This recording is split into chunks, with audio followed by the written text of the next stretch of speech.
खुलुमबाय रंजालि गोदान बोसोर बैसागुनि आंनिफ्राय साफ्रोमनिसिमबो अननाय आरो खुलुमनायखौ आं जासिहरबाय।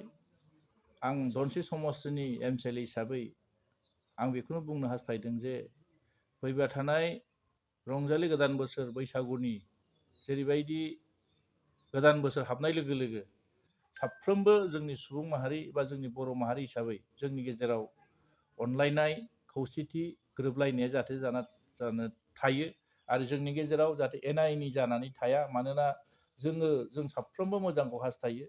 जों बर' सुबुं हिसाबै बुहुमनि गेजेराव गावनि राव, गावनि आसार खान्थि, गावनि धोरोम, गावनि हारिमुखौ लानानै जों थांना थानो लुगैयो।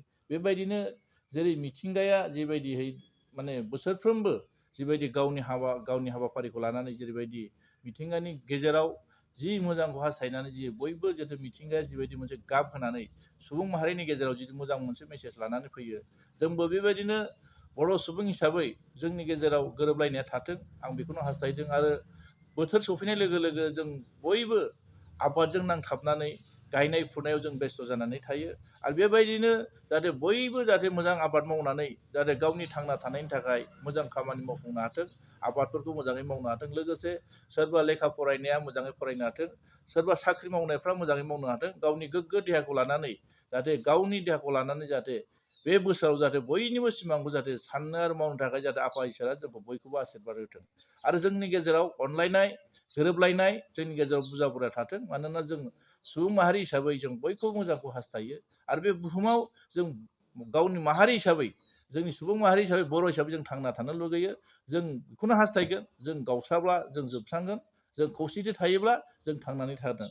ओंखायनो आं हास्थायदों जाहाथे देग्लाय बे बैसागु रंजालि बैसागु गोदान बोसोराव जों बयबो जाहाथे मोजां सिमां लानानै मोजां मिजिं लानानै जों गाव गावनि थांखिखौ जाहाथे मावफुंनो हाथों आं बेखौनो हास्थायदों। मानोना जों बयबो नुदों जे बे बुहुमा जथेस्थ' सोलाय सोलु जानानै थांगासिनो दङ, जथेस्थ' मिथिंगाया सोलायदों। नंखायनो जोंनि साननाय हनायफ्राबो सोलायनांगोन आरो जोंनि मावनायफ्राबो सोलायनांगोन। जों बयबो मोजांखौ हास्थायनांगोन आरो बयबो मोजांखौ लानानै जों आवगायलांनांगोन। ओंखायनो दिनै बे रंजालि गोदान बोसोर बैसागुनि दिनाव आं बयनिबो जिउआव जाहाथे मोजां खामानि लानानै जाहाथे आवगायलांनो हाथों। मानोना जों बयबो सुबुं माहारि हिसाबै जों बयखौबो हास्थायो, मोजां जाजानो लुगैयो। ओंखायनो दिनै नुदों जोंनि गेजेराव जिबायदि माने गाज्रि सक्तिफ्रा फैनानै जेरैबायदि जोंनि सुबुं माहारिनि गेजेराव जोंनि सानलायनाय, जोंनि हलायनाय, जोंनि मावनो नागिरनाय, जोंनि अनलायनायखौ जेरैबायदि गावस्रानो होनांगोन, बैबायदि सक्तिया जाहाथे जोंनि गेजेराव जायगा मोना आं बेखौनो हास्थायदों। ओंखायनो एबार बे गोदान बोसोरजों जाहाथे मिथिंगाजों गोरोबनानै जों बयबो खामानिखौ मावनो हायो आरो मोजां सानस्रि लानानै साफ्रोमबो गावनि सिमांखौ जाफुंसारथों आं बेखौनो खावलायबाय। इसोरनि खाथियाव बेखिनिखौ बुंनानै आंनि रंजालि गोदान बोसोर बैसागुनि जानानै बयनिसिमबो खुलुमनाय जासिनानै आंनि बे ग्रिटिंसखौ आं खिनियावनो फोजोबबाय। गोजोन्थों। Thank you.